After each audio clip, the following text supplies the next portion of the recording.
I was hit head on by a drunk, uninsured, disqualified driver, and I was flown off the road, bike smashed into pieces.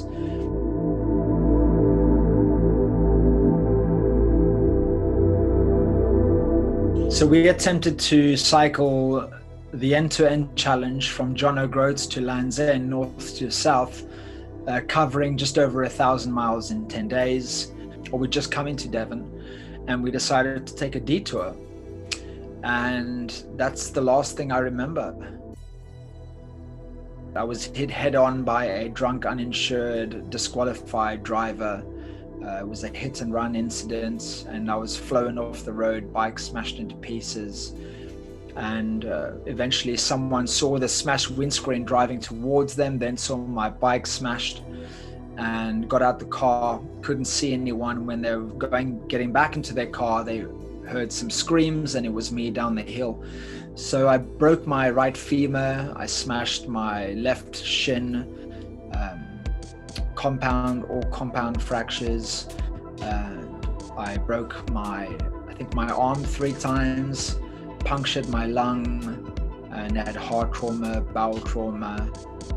I have what I was told is post-traumatic amnesia, that it was too traumatic that my brain decided to not let me remember anything. So from a physical perspective, it might look to the outsider that I'm normal because I'm doing runs and cycles and all these things, but I do them, but with a lot of pain and discomfort.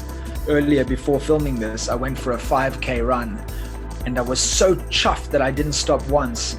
But to give you context, before the accident, I was an elite athlete. I could, at the drop of a hat, if I was bored with my day, I could just decide to go inspire some people on social media and run a marathon.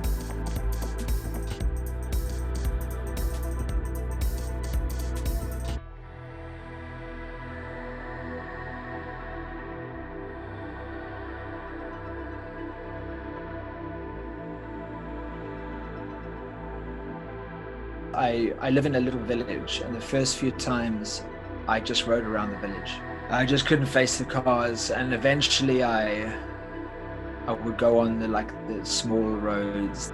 I would be so alert and ready to jump off the road just in case something happened.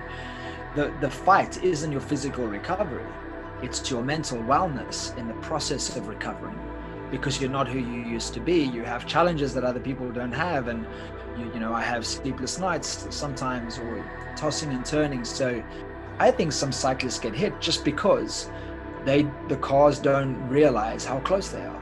Of course, that's not the answer to everything.